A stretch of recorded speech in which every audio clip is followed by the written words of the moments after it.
നമസ്കാരം. മലയാള UK ന്യൂസിലേക്ക് സ്വാഗതം. UK-യിലെ ഉയർന്ന കടം, നികുതി വർധന സാധ്യത.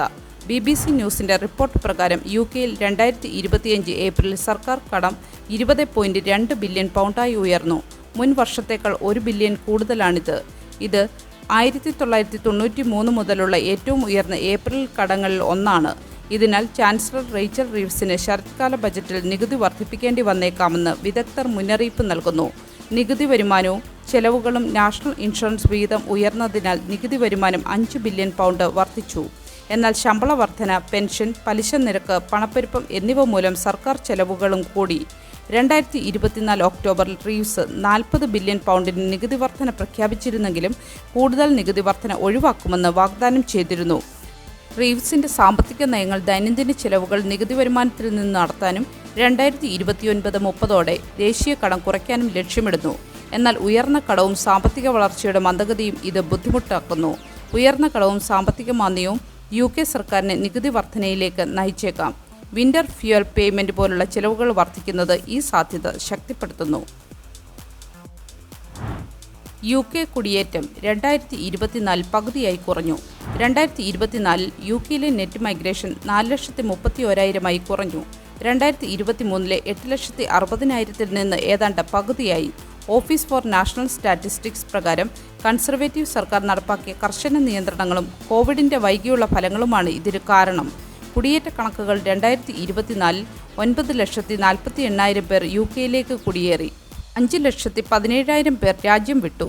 ജോലിക്കും പഠനത്തിനും വരുന്നവരുടെ എണ്ണം, പ്രത്യേകിച്ച് വിദ്യാർത്ഥികളുടെ ആശ്രിതർ, ഗണ്യമായി കുറഞ്ഞു. 2023 കൺസർവേറ്റീവ് സർക്കാർ വിദേശ വിദ്യാർത്ഥികൾക്കും കെയർ വർക്കർമാർക്കും ആശ്രിതരെ കൊണ്ടുവരുന്നതിന് വിലക്ക് ഏർപ്പെടുത്തി. വർക്ക് വിസയ്ക്കുള്ള മിനിമം ശമ്പളം 38,700 പൗണ്ടായും കുടുംബാംഗങ്ങളെ കൊണ്ടുവരാനുള്ള വരുമാന പരിധി 29,000 പൗണ്ടായും ഉയർത്തി. ഇത് കുടിയേറ്റം കുറയ്ക്കാൻ സഹായിച്ചു. കോവിഡ് യാത്രാ നിയന്ത്രണങ്ങൾ നീങ്ങിയതോടെ മുൻകാലങ്ങളിൽ വന്ന വിദ്യാർത്ഥികൾ രാജ്യം വിട്ടതും കണക്കുകളെ സ്വാധീനിച്ചു. പൊതുമേഖലാ ജീവനക്കാർക്ക് 4.5% വരെ ശമ്പള വർധന. പൊതുമേഖലയിലെ ലക്ഷക്കണക്കിന് ജീവനക്കാർക്ക്, നഴ്സുമാർ, ഡോക്ടർമാർ, അധ്യാപകർ എന്നിവർ ഉൾപ്പെടെ 3.6% മുതൽ 4.5% വരെ ശമ്പള വർധന വാഗ്ദാനം ചെയ്തിട്ടുണ്ട്. സർക്കാർ മുൻപ് ബജറ്റിൽ വകയിരുത്തിയ 2.8% ശമ്പള വർധനയേക്കാൾ ഉയർന്ന ശുപാർശകൾ ശമ്പള പരിശോധന സമിതികൾ നൽകിയതിനെ തുടർന്നാണ് ഈ തീരുമാനം. യൂണിയനുകൾ 2.8% വളരെ കുറവാണെന്ന് വാദിച്ച് പ്രക്ഷോഭം ഭീഷണിപ്പെടുത്തിയിരുന്നു. എന്നാൽ ഈ വർധനവിന് അധിക ഫണ്ടിംഗ് ലഭ്യമാക്കാതെ നിലവിലുള്ള ബജറ്റിൽ നിന്ന് ലാഭിക്കേണ്ടി വരുമെന്ന് ട്രഷറി വ്യക്തമാക്കി. ഇംഗ്ലണ്ടിലെ NHS ജീവനക്കാർക്ക്, ഡോക്ടർമാർ, ദന്ത ഡോക്ടർമാർ, മുതിർന്ന മാനേജർമാർ ഒഴികെ 3.6% വർധന ലഭിക്കും. ഡോക്ടർമാർക്കും ഡെന്റൽ ഡോക്ടർമാർക്കും 4%, അധ്യാപകർക്കും ജയിൽ ജീവനക്കാർക്കും 4%, സായുധ സേനാംഗങ്ങൾക്ക് 4.5% വർധനയും ലഭിക്കും. വിദ്യാഭ്യാസ വകുപ്പ് 615 മില്യൺ പൗണ്ട് അധികമായി നൽകുമെന്ന് പ്രഖ്യാപിച്ചെങ്കിലും സ്കൂളുകൾ മെച്ചപ്പെട്ട ഉൽപ്പാദനക്ഷമതയും സ്മാർട്ട് ചെലവിടലും വഴി ഭാഗികമായി ഫണ്ട് കണ്ടെത്തണമെന്ന് ആവശ്യപ്പെട്ടു. വിദ്യാഭ്യാസ യൂണിയനുകൾ വർധനയെ സ്വാഗതം ചെയ്തെങ്കിലും അധിക ഫണ്ടിംഗ് ഇല്ലെങ്കിൽ സ്കൂൾ ബജറ്റുകൾ ബുദ്ധിമുട്ടിലാകുമെന്ന് മുന്നറിയിപ്പ് നൽകി. ആരോഗ്യവകുപ്പ് ഫ്രണ്ട് ലൈൻ സേവനങ്ങൾ വെട്ടിക്കുറയ്ക്കേണ്ട ആവശ്യമില്ലെന്നും താൽക്കാലിക ജീവനക്കാരുടെ ഉപയോഗം കുറയ്ക്കുക, ആവർത്തനവും പാഴ്ചലവും ഇല്ലാതാക്കുക, NHS ഇംഗ്ലണ്ട് നിർത്തലാക്കുക തുടങ്ങിയ വഴി പണം കണ്ടെത്താമെന്നും വാദിക്കുന്നു. മുതിർന്ന NHS മാനേജർമാർക്കും മുതിർന്ന സിവിൽ സർവീസ് ഉദ്യോഗസ്ഥർക്കും 3.25% വർധന ശുപാർശ ചെയ്തിട്ടുണ്ട്. പണപ്പെരുപ്പം ഏപ്രിലിൽ 3.5% ഉയർന്നത് ഈ ശമ്പള വർധനയുടെ ആകർഷണീയതയെ സങ്കീർണമാക്കിയേക്കാം. ആദായ നികുതിയിൽ വലിയ മാറ്റം, HMRC സ്ഥിരീകരിച്ചു. 2026 ഏപ്രിൽ 6 മുതൽ HMRCയുടെ മേക്കിംഗ് ടാക്സ് ഡിജിറ്റൽ പദ്ധതിയുടെ അടുത്ത ഘട്ടം ആരംഭിക്കും. സ്വയം തൊഴിൽ അല്ലെങ്കിൽ പ്രോപ്പർട്ടി വരുമാനത്തിൽ 50,000 പൗണ്ടിന് മുകളിൽ സമ്പാദിക്കുന്നവർ ഈ പുതിയ MTD നികുതി നിയമങ്ങൾ പാലിക്കണം. വരുമാനവും ചെലവും ഡിജിറ്റലായി രേഖപ്പെടുത്തുകയും റിപ്പോർട്ട് ചെയ്യുകയും വേണം. എല്ലാ ബിസിനസ് രേഖകളും ഡിജിറ്റൽ രൂപത്തിൽ സൂക്ഷിക്കണം. ഈ മാറ്റം ആദ്യഘട്ടത്തിൽ ഏകദേശം 7,80,000 വ്യക്തികളെ ബാധിക്കും. 2027 ഏപ്രിൽ 30,000 മുതൽ 50,000 പൗണ്ട് വരെ വരുമാനമുള്ളവർക്കും 2028 ഏപ്രിലിൽ 20,000 പൗണ്ടിന് മുകളിൽ വരുമാനമുള്ളവർക്കും ഈ നിയമം ബാധകമാകും. HMRCയുടെ അഭിപ്രായത്തിൽ ഈ ഡിജിറ്റൽ പരിവർത്തനം കൃത്യത വർദ്ധിപ്പിക്കുകയും പിഴവുകൾ കുറയ്ക്കുകയും സമയം ലാഭിക്കുകയും ചെയ്യും. നികുതിദായകർക്ക് അവരുടെ നികുതി സ്ഥിതി വർഷം മുഴുവൻ വ്യക്തമായി മനസ്സിലാക്കാൻ ഈ സംവിധാനം സഹായിക്കുമെന്ന് HMRC അവകാശപ്പെടുന്നു. MTD ടെസ്റ്റിംഗ് പ്രോഗ്രാമിൽ പങ്കെടുക്കാൻ HMRC ആദ്യകാല ഉപയോക്താക്കളെ പ്രോത്സാഹിപ്പിക്കുന്നു. ഇത് പുതിയ സംവിധാനവുമായി പരിചയപ്പെടാനും പ്രത്യേക പിന്തുണ നേടാനും അവസരം ലഭിക്കും. വാറ്റിന് MTD നിലവിൽ നടപ്പിലാക്കിയിട്ടുണ്ട്. ഇത് 20 ലക്ഷത്തിലധികം ബിസിനസ്സുകൾക്ക് ഗുണം ചെയ്തിട്ടുണ്ട്. 2021 ഒരു പഠനം 69% ബിസിനസ്സുകൾക്ക് ഒരു ഗുണമെങ്കിലും കണ്ടെത്തി. ലണ്ടനിലെ ഭവനരഹിതർക്ക് 500 വീടുകൾ. സാദിഖ് ഖാന്റെ പദ്ധതി. ലണ്ടനിലെ ഭവനരഹിത പ്രശ്നം പരിഹരിക്കാൻ മേയർ സാദിഖ് ഖാൻ 2030 തെരുവിൽ കഴിയുന്നവരുടെ എണ്ണം ഇല്ലാതാക്കാനുള്ള പദ്ധതി പ്രഖ്യാപിച്ചു. 500 ഒഴിഞ്ഞ സാമൂഹിക വീടുകൾ പുനർനിർമ്മിച്ച് ഭവനരഹിതർക്ക് നൽകും. പദ്ധതിയുടെ വിശദാംശങ്ങൾ 2028 തെരുവിൽ ഒരു രാത്രി ചെലവഴിക്കാതെ തന്നെ ഭവനരഹിതർക്ക് സഹായം നൽകാനുള്ള നിയമങ്ങൾ മാറ്റും. 17 മില്യൺ പൗണ്ടിൻ്റെ സർക്കാർ ഫണ്ട് ഉപയോഗിച്ച് കൗൺസിലുകളുടെയോ ഹൗസിംഗ് അസോസിയേഷനുകളുടെയോ ഒഴിഞ്ഞ വീടുകൾ പുനർനിർമ്മിക്കും.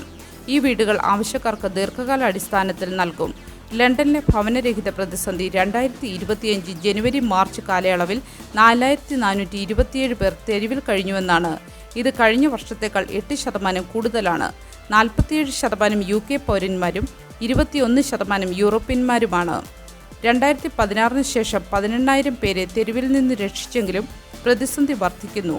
പുതിയ സമീപനങ്ങൾ പ്രതിരോധത്തിന് ഊന്നൽ നൽകുന്ന പദ്ധതിയിൽ എൻഡിംഗ് ഹോംലെസ്നെസ് ഹബ്സ് ഉൾപ്പെടുന്നു. 45 മില്യൺ പൗണ്ട് ഈ വർഷം ഇതിനായി ചിലവഴിക്കും. UK കുട്ടികളെ ലക്ഷ്യമിട്ടിട്ടുള്ള ജങ്ക് ഫുഡ് പരസ്യങ്ങൾ 2026 വരെ നിരോധിക്കുന്നത് മാറ്റിവെച്ചു. ലേബർ പാർട്ടിയുടെ തിരഞ്ഞെടുപ്പ് വാഗ്ദാനമായിരുന്ന ഈ നിയമം 2025 ഒക്ടോബർ 1 മുതൽ നടപ്പിലാക്കുമെന്ന് പ്രഖ്യാപിച്ചിരുന്നു. എന്നാൽ ഭക്ഷ്യ വ്യവസായമായ ലോബിയിങ്ങിനെ തുടർന്ന് ഇത് 2026 ജനുവരിയിലേക്ക് നീട്ടി. അൾട്രാ പ്രോസസ്ഡ് ഭക്ഷണ നിർമ്മാതാക്കൾ ഉൽപ്പന്നങ്ങൾ കാണിക്കാത്ത ബ്രാൻഡ് പരസ്യങ്ങൾ നിരോധനത്തിൽ ഉൾപ്പെടുമെന്ന് ആശങ്ക ഉന്നയിച്ചു. ഇതിനെ തുടർന്ന് ബ്രാൻഡ് പരസ്യങ്ങൾ ഒഴിവാക്കാൻ നിയമം പരിഷ്കരിക്കാൻ സർക്കാർ തീരുമാനിച്ചു. കുട്ടികളുടെ ആരോഗ്യം മെച്ചപ്പെടുത്താൻ ഈ നടപടി അനിവാര്യമാണെന്ന് വില്യം റോബർട്ട്സ് പറഞ്ഞു. UPF പരസ്യങ്ങൾ കുട്ടികളിൽ പൊണ്ണത്തടിയും ടൈപ്പ് 2 ഡയബറ്റീസും വർദ്ധിപ്പിക്കുന്നുവെന്ന് പഠനങ്ങൾ തെളിയിക്കുന്നു. ആഗോള എണ്ണവിലയിൽ ശക്തമായ ഇടിവ് രേഖപ്പെടുത്തിയതോടെ UKയിൽ പെട്രോൾ ഡീസൽ വിലകൾ കുറയുന്നു. ബ്രെന്റ് ക്രൂഡ് ഓയിൽ വില ബാരലിന് $63.86 താഴ്ന്നു. OPEC രാജ്യങ്ങൾ ജൂലൈ മുതൽ ഉൽപ്പാദനം 4,11,000 ബാരൽ വർദ്ധിപ്പിക്കാൻ തീരുമാനിച്ചതാണ് വിലക്കുറവിന് കാരണം.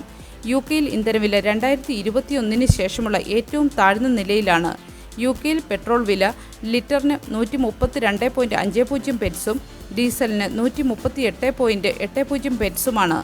2022 റഷ്യ യുക്രൈൻ യുദ്ധത്തെ തുടർന്ന് പെട്രോൾ വില 1.92 പൗണ്ട് വരെ ഉയർന്നിരുന്നു. എന്നാൽ ആഗോള സാമ്പത്തിക മാന്ദ്യവും എണ്ണ ഡിമാൻഡ് കുറഞ്ഞതും വിലയിടിവിന് കാരണമായി. ഒപെക്കിന്റെ തീരുമാനം. ഒപെക് നേതൃത്വത്തിലുള്ള സൗദി അറേബ്യ കഴിഞ്ഞ വർഷം ഉൽപ്പാദനം വെട്ടിക്കുറച്ചിരുന്നുവെങ്കിലും ഇപ്പോൾ ഉൽപ്പാദനം വർദ്ധിപ്പിക്കാനുള്ള നീക്കത്തിലാണ്. ഇത് വിലകൾ കൂടുതൽ കുറയ്ക്കുമെന്ന് RIC മോട്ടോറിംഗ് ഗ്രൂപ്പ് പ്രവചിക്കുന്നു. അമേരിക്കൻ പ്രസിഡന്റ് ഡൊണാൾഡ് ട്രംപിന്റെ ഇറക്കുമതി തീരുവ വർധനവ് ആഗോള സാമ്പത്തിക മാന്ദ്യ ഭീഷണി ഉയർത്തിയിട്ടുണ്ട്. ഇത് എണ്ണ ഡിമാൻഡിനെ ബാധിക്കുമെന്നാണ് വിലയിരുത്തൽ. 4 വർഷത്തിനിടയിലെ ഏറ്റവും താഴ്ന്ന ഇന്ധനവില UK ഉപഭോക്താക്കൾക്ക് ആശ്വാസമാകുന്നു. വരും മാസങ്ങളിൽ വില കൂടുതൽ കുറയുമെന്നാണ് പ്രതീക്ഷ. മക്കളെ കാണണമെന്ന ആഗ്രഹം ബാക്കിയാക്കി ടീന മടങ്ങി. UK മലയാളിയായ യുവതി സ്റ്റോക്ക്-ഓൺ-ട്രെൻറ്റിൽ അന്തരിച്ചു. കൂത്താട്ടുകുളം സ്വദേശിനിയായ ടീന സെർജോ ആണ് അന്തരിച്ചത്. ക്യാൻസർ ബാധിതയായ ടീന 1 വർഷത്തിലേറെയായി ചികിത്സയിൽ കഴിയുകയായിരുന്നു. 2 വർഷം മുൻപാണ് ടീന കുടുംബത്തോടൊപ്പം കെയർ വിസയിൽ UKയിൽ എത്തുന്നത്. 1 വർഷം മുൻപ് ക്യാൻസർ രോഗം തിരിച്ചറിഞ്ഞപ്പോൾ ടീന നാട്ടിൽ പോയി ചികിത്സ തേടി. തുടർന്ന് മടങ്ങി വന്ന ശേഷം തിരികെ ജോലിയിൽ പ്രവേശിച്ചു. എന്നാൽ രോഗം വീണ്ടും ബാധിച്ചതിനാൽ സ്റ്റോക്ക്-ഓൺ-ട്രെൻറ്റിലെ റോയൽ സ്റ്റോക്ക് NHS ഹോസ്പിറ്റലിൽ ചികിത്സകൾ നടത്തി. തുടർ പരിചരണത്തിനായി ഹോസ്പൈസിലേക്ക് മാറ്റുകയായിരുന്നു. നാട്ടിലേക്ക് യാത്ര ചെയ്യാനുള്ള ആരോഗ്യം ഇല്ലാതിരുന്നതിനാൽ കുട്ടികളെ എമർജൻസി വിസയിൽ UKയിൽ എത്തിക്കാനുള്ള ശ്രമങ്ങൾ നടത്തുന്നതിനിടയിലാണ് ടീനമോളുടെ മരണം സംഭവിച്ചത്. സംസ്കാരം പിന്നീട്. ഒരു നല്ല ദിവസം ആശംസിച്ചുകൊണ്ട് ഈ വാർത്താ ബുള്ളറ്റിൻ പൂർണ്ണമാകുന്നു.